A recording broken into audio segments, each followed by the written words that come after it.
Radio J, le droit et le travers. Nathanaël Meister, bonjour. Bonjour chère Lise. Alors bonjour, merci d'être avec nous ce matin. Ce matin, vous avez choisi de rendre hommage au psychanalyste Charles Melman qui vient de nous quitter en étudiant comment la psychanalyse peut contribuer à mieux comprendre l'antisémitisme. Qui était Charles Melman ? Charles Melman était un psychanalyste qui a fait ses armes après-guerre au sein de la psychiatrie institutionnelle, c'est-à-dire de cette psychiatrie humaniste d'après-guerre qui visait à restituer au fou sa qualité d'être social en le réintégrant dans les circuits de décision et de vie des lieux de soins eux-mêmes. Mais sa rencontre décisive fut celle qu'il fit, jeune interne, avec Jacques Lacan, alors à la tête d'une école de psychanalyse en France et auteur d'une œuvre sensationnelle, encore que non encore entièrement éditée en France, une œuvre sensationnelle à laquelle Charles Melman va dévouer sa vie comme enseignant au sein de cette école, comme psychanalyste au service de sa clientèle et en produisant une œuvre clinique mais également politique considérable. Et quand je dis politique, je réfère à un livre qui a été publié il y a une vingtaine d'années, qui s'appelle L'homme sans gravité, et qui a eu un succès de librairie considérable et qui visait à pointer les mutations culturelles et mentales qui s'opèrent sous nos yeux aujourd'hui et qui remettent en cause les cadres traditionnels de la psychanalyse ou de la psychiatrie. Et j'invite évidemment les lecteurs à se procurer cet ouvrage sensationnel. C'est un livre qu'on retrouve, qui est réédité régulièrement. C'est un livre que l'on retrouve en livre de poche et qui est absolument sensationnel. Et je dois dire pour nos auditeurs deux choses également. C'est que d'abord le père de Charles Melman, et ça intéressera certains de nos auditeurs ou de nos auditrices, le père de Charles Melman avait été à l'origine d'une aventure qui a eu son importance pour les Juifs de diaspora, qui était la tentative de s'installer avant-guerre au Birobidjan, qui était cette république soviétique que Staline avait fait miroiter comme étant une possible terre d'accueil pour les Juifs, et avec l'échec de cette tentative dont il s'est avisé assez tôt pour sonner le rappel des troupes françaises qu'il avait emmenées avec lui là-bas.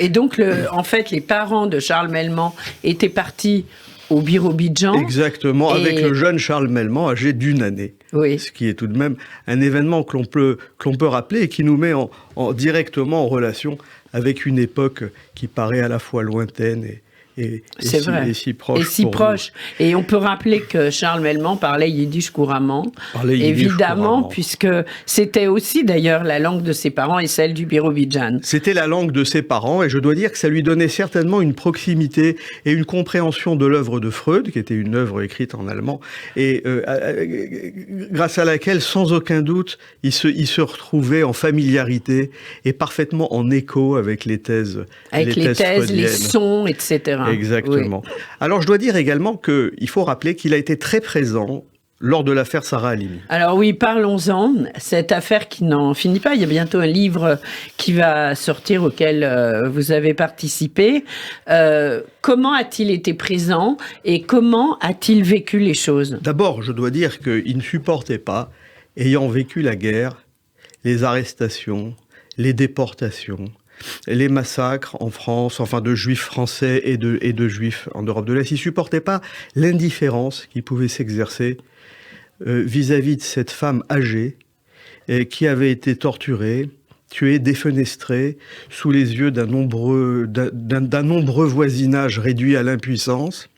Et alors que le scénario qui s'est mis en place immédiatement visait à exonérer le responsable de toute responsabilité, précisément dans cet acte, en le revoyant à une folie supposée, qu'il contestait d'ailleurs, Charles Melman, et en faisant de lui, c'est-à-dire l'auteur, la victime de cette affaire. Autrement dit, comment la presse et les institutions se faisaient complices, en quelque sorte, de cette insurrection à connotation musulmane, puisqu'il faut bien rappeler qu'elle a été tuée au cri de Allahu Akbar, tandis qu'elle-même était désignée comme responsable de ce qui lui est arrivé.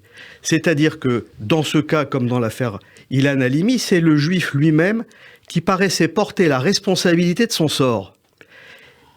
Elle avait provoqué le passage à l'acte de Kobili Traoré, et c'est elle qui était retranchée de la communauté nationale et qui devait payer par une enquête bâclée cette condition, en quelque sorte, que lui valait son judaïsme. Et ça, il ne le supportait pas. Il ne le supportait pas parce que ça le ramenait certainement à la guerre, à son enfance, etc. Et je pense que pour les personnes de cette génération et avec l'analyse précise qu'il faisait des faits, ça a dû beaucoup le heurter. Tout à fait, d'autant qu'il avait travaillé longtemps aux admissions à l'hôpital Sainte-Anne, qu'il avait également travaillé auprès de populations africaines migrantes et qu'il évaluait précisément que le diagnostic psychiatrique qui avait été posé dans cette affaire, celui de bouffée délirante aiguë, n'était pas exact. C'est-à-dire qu'il y avait également un problème de complaisance dans les expertises psychiatriques qui avaient été délivrées. Et ça aussi, il a été le seul psychiatre en France à le dire publiquement, et Meyer Habib peut en témoigner, lors de son audition devant l'Assemblée nationale, qui est consultable sur Internet. Oui. Donc de ce point de vue-là, Donc il a témoigné avec le député Meyer Habib. Il a été, je crois, le seul psychiatre à remettre en cause publiquement, et force d'argument à l'appui, les diagnostics qui avaient été engagés concernant Kobili Traoré, et à demander et à dire publiquement qu'il était nécessaire dans cette affaire que Kobili Traoré soit jugé, soit déclaré responsable, purge une peine, ne serait-ce que pour être reconnu lui-même comme sujet de son acte. Alors, en fait, quelle remarque a-t-il fait Charles Melman tout au long de sa carrière sur la haine portée aux Juifs dans nos cultures en dehors de l'affaire Halimi ? D'abord, tout simplement... Qui a un peu clôturé sa carrière quelque part.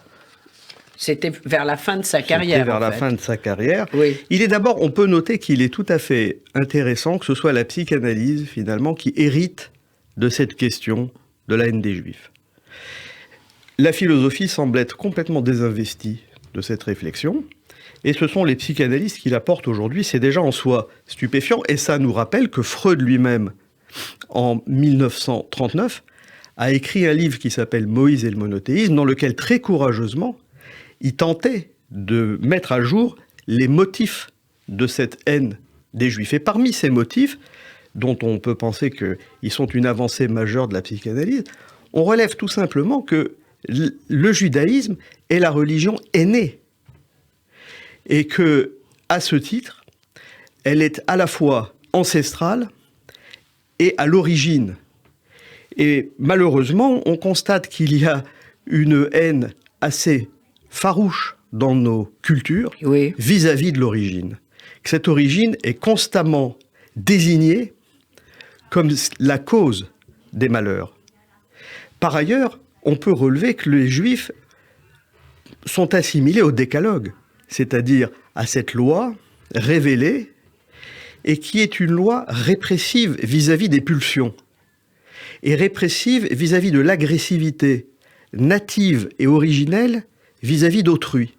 Autrement dit, elle impose une tempérance dans la relation à autrui, une loi qui est régulièrement à l'accepter à la fois comme salvatrice et comme pas considérable de l'humanité, et à la fois dénoncée comme une nécessité de retranchement de ses pulsions, un frein à l'agressivité et un frein finalement à ce qui serait la possibilité d'être viril, accompli et pleinement certain de mon identité. C'est-à-dire que celui qui m'imposerait le retranchement de mes pulsions serait un père ancestral et étranger que m'imposeraient les Juifs. Voilà peut-être un commencement d'explication sur une origine possible de cette haine des Juifs, autrement dit haine de l'aîné et insurrection du cadet, que ce soit au sein du christianisme ou de l'islam, mais également haine en soi-même de cet ancestral et de cette origine qui m'impose un retranchement dans ma jouissance, un retranchement de mes pulsions, une tempérance de ma relation à l'autre. Autrement dit, c'est le peuple de la loi salvatrice, mais loi régulièrement également dénoncée comme obstacle à la réalisation de mon identité. Alors, vous avez bien connu Charles Melman, et c'était vraiment c'était un des grands sujets qui l'ont porté tout au long de sa carrière. Mais c'est un des sujets qui l'ont porté, mais pas seulement. Il y a aussi des analyses très fines de la psychopathologie, des grands classiques de la psychopathologie. Vous trouverez chez RS des éditions consacrées à la névrose obsessionnelle, oui, à l'hystérie, oui, à la paranoïa, au cas Schreiber, aux différents cas de Freud qu'il a repris et qu'il a analysés. Vous trouverez également des textes, ou des vidéos remarquables sur le site de l'Association lacanienne internationale, oui, l'ALI, consacrée récemment à l'autorité, par exemple. Pourquoi notre rapport à l'autorité est-il aussi régulièrement malheureux ? Pourquoi n'y a-t-il d'autorité que malheureuse ? Quel est ce grand symptôme qui fait qu'à la fois on l'aime, on se fait l'enfant de l'autorité, mais que régulièrement on la dénonce et on veut la battre ? Ça fait partie des thèmes qui filaient son enseignement si riche au service d'une psychanalyse vivante, partagée, joyeuse. Et donc c'est un grand homme qui va beaucoup nous manquer. Beaucoup. On peut dire de lui, je n'aime pas employer ce terme, parfois c'est galvaudé, mais il incarnait vraiment la théorie lacanienne.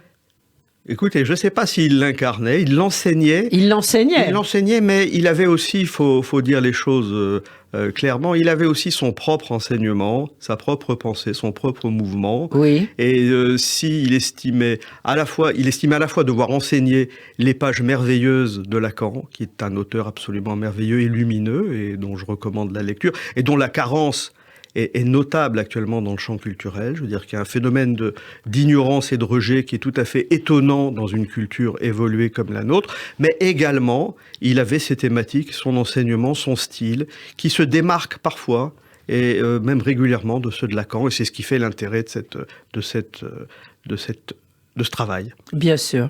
Merci beaucoup Nathanaël Meister pour tout cela. Je le rappelle, donc Charles Melman, psychiatre, psychanalyste qui vient de nous quitter, qui avait été entre autres très présent lors de l'affaire Sarah Halimi. Merci Lise. À bientôt sur Radio J. Au revoir.